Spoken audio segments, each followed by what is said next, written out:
يا رب صبحنا وربحنا وبين عبادك ما تفضحنا. يا صباح الفل والياسمين، ازيكم يا حلوين؟ ان شاء الله يا رب تكونوا بخير دايما، نهاركم سعيد ان شاء الله. ربنا يجعل يومكم النهارده مليان بالحب والخير والتفاؤل والامل وراحة البال. عايزه بقى دعوه حلوه كده منكم لام وابويا موتانا اجمعين يا رب العالمين. يلا نصلي على الحبيب قلبنا يطيب، واللي يصلي على الحبيب ابدا لا يخيب. النهارده ان شاء الله يا حلوين صباح جديد ويوم جديد باذن الله، وان شاء الله تاخدي طاقه مني، أحلى طاقة إيجابية وأحلى تشجيع وأحلى تحفيز من أم ميدو.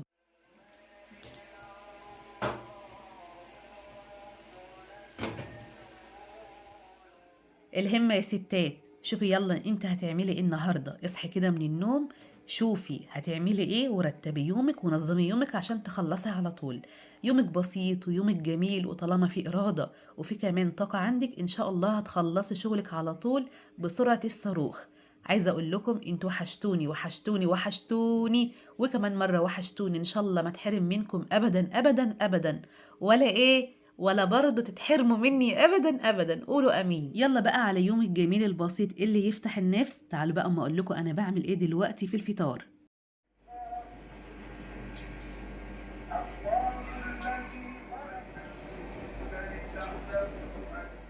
اول ما بطلع هنا البلكونه بلاقي القطط حواليا، قطط حبايبي مستنيني احط لهم بقى اكل وشرب عشان يفطروا ويشربوا. اول ما دخلت المطبخ كده وقفت فيه قلت اعمل لهم النهارده فطار ايه، وانا مش عايزه اروح اجيب فول ولا طعميه، قلت غير النهارده. فبما اني بقى البطاطس عندي وما بستغناش عنها خالص، لان بصراحه البطاطس دي كنز في البيت، مع انها غاليه بس احنا ما بنستغناش عنها في البيت. قلت احمر كده بطاطسايه كبيره او اتنين كده متوسطين على قد الفطار، وكمان احط حته جبنه، واقطع بقى خيارايه وطماطمتين على حته مخلله. والحمد لله وان الله كان بالسر عليم، وفضل ونعمه من عند ربنا.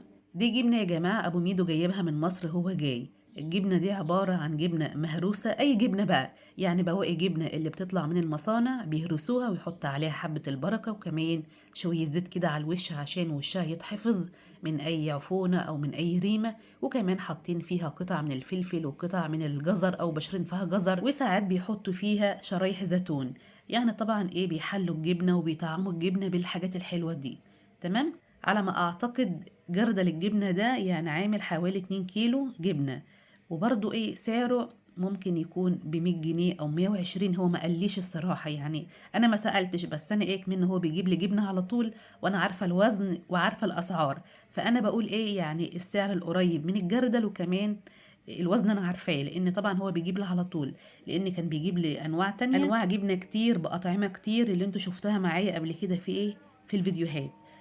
فانا يعني ايه بقول لك يعني ايه السعر القريب والكميه او الوزن، بما اني يعني ايه خلاص بقى حفظت انا الحاجات دي كلها. المهم يا حلوين فطرنا والحمد لله، وكانت لقمة زي العسل وزي الشهد في بقنا، والله العظيم. يعني انت كده لو قمت من النوم ما لقيتيش فطار او محتارة تعملي فطار، او ما عندكيش اي حاجة في التلاجة، بصي حمري بطاطساية، حمري بتنجانة، خياراية مع طماطماية وحتة مخللة، والحمد لله فضل ونعمة من عند ربنا. اصل احنا كل يوم في حيرة، وكل يوم هنفطر ايه وهنطبخ ايه وهنتعشى ايه، فلازم نتصرف ونفتح التلاجة ونطلع اي حاجه منها نعملها فطار. والله لو سندوتش جبنه وخيارايه او طماطمايه الحمد لله نعمه رضا، بس هي تفضل على كده. بعد كده يا حلوين الحمد لله فطرنا، وعملت ليه بقى كوبايه الباور او كوبايه الكابتشينو او كوبايه الطاقه. والحمد لله قلت بقى ايه افضي الصينيه واغسل الطبقين، وطبعا كان في بواقي كده اكل يعني خيارتين على طماطمتين على حته جبنه حطيتهم مع بعض في قلب الطبق، عشان ايه اللي يجوع بعد كده يعملهم سندوتش. يا سلام، اللخبطيطه الحلوه دي بتخلي السندوتش طعمه في حته تانية خالص. وكان في كمان بطاطستين حطيتهم كمان في الطبق. اوعي ترمي حاجه، لو بقى اكل اوعي ترميه، يعني يمكن تجوعي تاني، يمكن حد من ولادك يجوع، اعملي سندوتش. خسارة يا بنتي والله، يعني انت شايفة الحاجة غالية والحاجة نار، وعلى قد احنا ما بنقدر بنحافظ وبنلملم وبنعمل الموجود في بيتنا الحمد لله على كل حال. بص بقى طبعا في ناس كتير او في متابعين حلوين كتير سالوني بيقولوا لي يا ام ميدو، هو انت بتغسلي الكوبايات بليفه او سبونشه وبتغسلي الاطباق بسبونشه تانية؟ ايوه يا جماعه، الله يرحمها علمتني كده، علمتني ان الكوبايات او الكولمن اللي انت هتحطي فيه ميه اللي انت هتشربي منه الميه والحاجات دي لازم يكون لها سبونشة لوحدها، والاطباق والمعالق والحاجات دي كلها بتبقى ليها سبونشة تانية عشان الكوبايات تبقى ريحتها حلوة ولها سبونشة مخصصة ليها، والاطباق برضو لها سبونشة لوحدها. الله يرحمها كانت دايما تقول الكوباية لما تيجي تشربي منها المية او الشاي تبقى ريحتها حلوة، وكمان الحاجة اللي فيها تكون طعمها حلو. الله يرحمك يما، علمتيني النظافة وعلمتيني النظام وعلمتيني كل حاجة حلوة. والله يا جماعة كمان كانت بتحط الصابون السائل على طول على الاسبونشة وتغسل بها الكوباية أو الطبق. لو كانت عايشة الله يرحمها وشافتني وأنا بحط الاسبونشة في قلب الجردل اللي في الصابون كانت هتزعقلي تقولي لا كده غلط، حطي الصابون على الليفة أو الاسبونشة واغسلي بها الكوباية. يعني الحمد لله على كل حال، ربنا يرحمها ويرحم موتانا اجمعين يا رب العالمين. بعد ما خلصت غسيل الطبقين بتوع الفطار خدت بعضي ورحت عند عم مرسي بتاع اللحمه عشان اجيب لحمه الشهر. انا الشهر اللي فات ما جبتش الصراحه، الشهر اللي قبله جبت، لكن قلت ايه ما اجيب لحمه الشهر المره دي عشان ايه يعني اشتقنا ليها، اشتقنا ليك والله يا حاج. ربنا ييسرها على الناس كلها يا رب ويرزقهم الرزق الحلال. الشهر اللي فات انا كنت جايبه فراخ طبعا، وعملت من الفراخ عملت طبعا ستريبس وحاجات من دي، فانا قلت المره ده اغير يعني ايه، اقلل بقى يعني فرخه ولا اتنين بتوع الشهر واجيب لحمه المره دي. فطبعا انت بقى بتنظمي حالك وبتنظمي نفسك. شوفي انت بقى لو هتجيبي كيلو في الشهر او كيلو ونص او 2 كيلو، وبعد كده انت بتروحي البيت بتقطعي اللحمه وبتقسميها على قد اعداد افراد اسرتك. احنا لو ما عملناش كده احنا مش هنعرف نمشي. طبعا انت بتعرفي انت بتعملي ايه وبتقطعي ازاي وبتعملي لكل مثلا واحد نايبه ايه، فانت لازم تعملي كده عشان تعرفي تكملي الشهر. الحمد لله رب العالمين، ربنا يعطينا ويعطيكم يا رب. طبعا حتة اللحمة دي اسمها ايه؟ اسمها الفخدة او وش الفخدة، لان في ناس كتير بتسألني يا ميدو ايه حتة اللحمة اللي انت بتحبيها او اللي انت بتقطعيها. انا يا جماعة انا بحب الموزة، انا بحب لحمة الموزة وكمان بحب لحمة ايه، الفخدة او وش الفخدة، بتبقى ناعمة وجميلة وبتستوي على طول، وكمان الموزة بتبقى طرية وجميلة وبتبقى زي الفل. بس المرة دي انا جبت من الفخدة. شايفين الصلاة على النبي، حتة لحمة من عند عم مرسي، الصلاة على النبي زي العسل، تتاكل نية قبل ما تطبخ كمان. انا مش اي حد يا جماعة اجيب منه لحمة، الراجل ده انا بجيب لحمتي منه من سنين، وما شاء الله اللحمة دي زي بتاعت ايام زمان، بتشمي صوابع ايديكي تشبعي من ريحتها ما شاء الله. وطبعا انا بحب ان هو يحطها لي في الورق زي ايام زمان، عشان الورق يا جماعه بيكتم اللحمه، يعني ما بيخليهاش تنزل دم كتير لحد ما اروح. لكن اللحمه لما بتتحط في كيس عما بتروحي بتكون نزلت الميه بتاعتها واللحمه بتسود، لكن الورقه بتعصر اللحمه، بتكتم يعني ايه اللحمه ما بتخليهاش تنزل الميه بتاعتها، عشان كده بتحس بطعمها لما بتتحط في الورق. وهو الراجل الوحيد اللي عندنا اللي بيحطها في الورق، عشان كده انا بحب اجيب منه. وقلت له بقى ايه ما تنساش يا عم مرسي تحط لي بقى ايه حته عرق كده وحته ماسوره، التحابيش الحلوه اللي بتفتح النفس دي واللي بتحل الشوربه. بعد كده اخدت بعض ومشيت. وبعد كده يا حلوين كنت عامله قرصتين قبل المدارس، حطيت الفيديو في الفيديو ده عشان في متابعين كتير طلبوا مني الطريقه بألف هنا. معايا نص كوبايه حليب دافي، ولازم يكون دافي ما يكونش سخن عشان الحليب السخن بيموت الخميره. بعد كده حطيت معلقتين سكر ومعلقه كبيره خميره، وقلبت كل الحاجات الحلوه دي كلها مع بعض، وبعد كده غطيها واركنها على جنب عشان تتفاعل، يعني هتقعد 5 دقايق كده لحد ايه ما تبقبق معاكي. لو بقبقت معاكي يبقى تمام، الخميره صالحه وزي الفل. تعالوا بقى ندخل على الاعشاب بتاعتنا اللي احنا هنعمل بيها القرص. معايا سمسم محمصاه في البيت، طبعا محمصاه في طاسه على نار هاديه جدا من غير اي حاجه، وقلبي فيه لحد ايه ما يديكي اللون الاصفر الحلو ده. ومعايا كمان كمون برضو حمصيه في طاسه ما فيهاش اي حاجه على نار هاديه لحد ما تشمي ريحه الكمون. عايزه اقول لك ان التحميصه دي بتفرق جدا في طعم القرص، لازم تحمصي الحاجه عشان تحس بريحه وطعم القرص. معايا كمان حبه البركه. تعالوا بقى ندخل على الدقيق بتاعنا. معايا 2 كيلو دقيق نخلهم كويس، انا بستخدم دقيق الكوثر او المرشدي. نحط بقى كده حوالي معلقه صغيره من الملح، وكمان نحط حوالي يعني 4 معالق من السمسم المحمص او 5. عايزه تكتري السمسم عايزه تقللي السمسم ده حاجه ترجع لك انتي. وحطيت كمان حوالي معلقتين كبار وشويه من حبه البركه، وكمان حوالي معلقتين كبار او 3 من الكمون.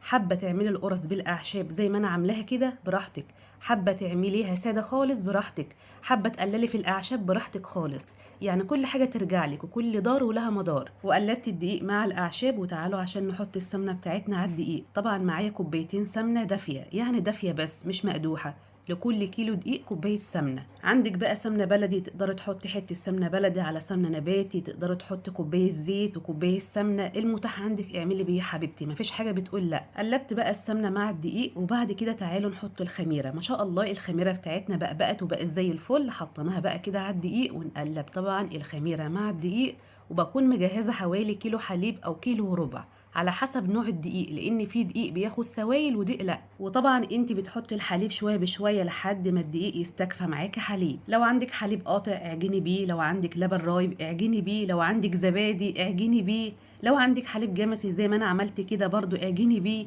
بصي كل حاجه بتمشي وكل حاجه بتتعمل بيها، مفيش حاجه بتقول لا.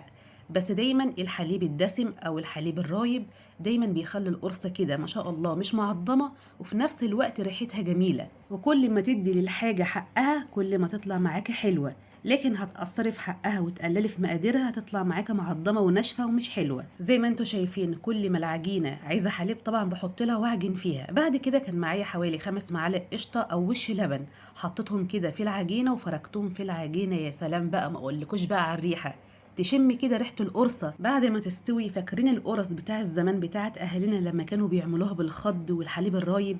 هي دي الريحه يا جماعه والله العظيم.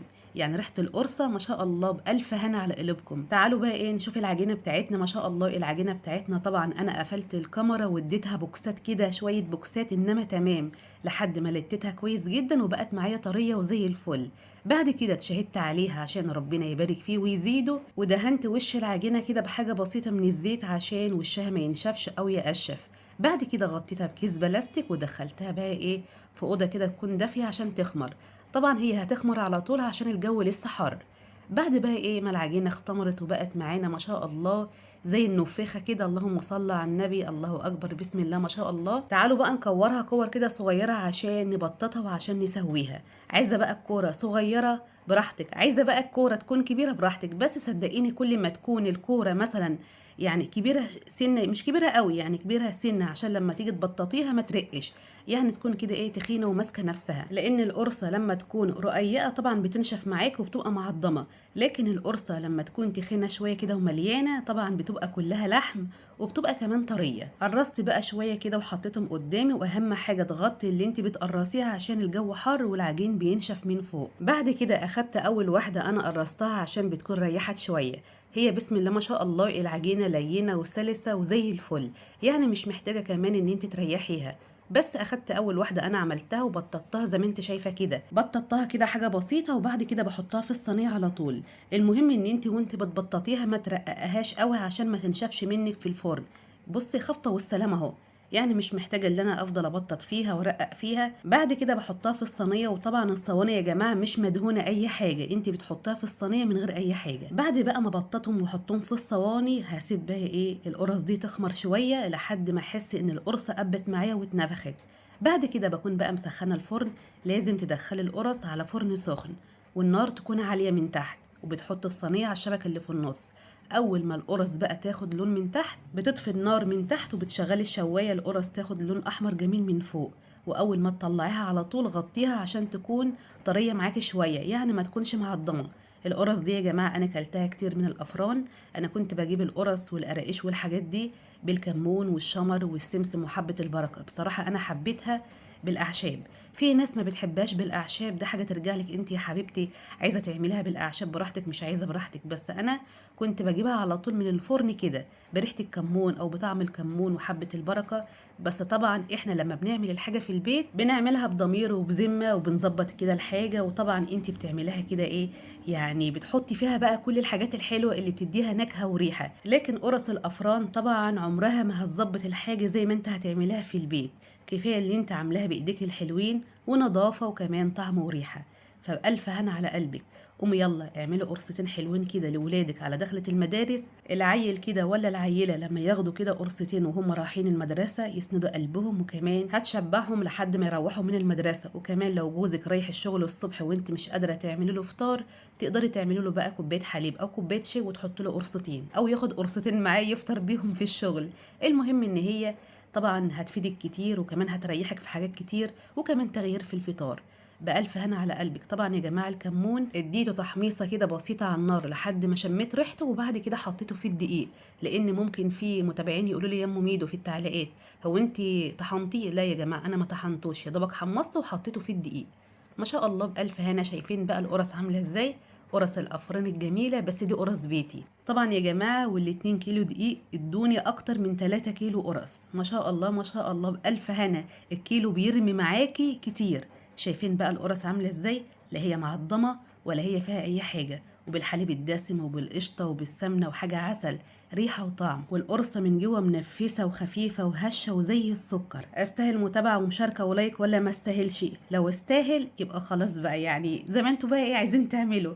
ما استاهلش خلاص برضو براحتكم. اتمنى من كل قلبي ان فيديو النهارده يكون خفيف عليكي. اوعي تنسيني بقى في اللايك والشير وكمان المتابعه. مع الف سلامه حبايبي، هتوحشوني. بحبكم في الله. مع الف مليون سلامه.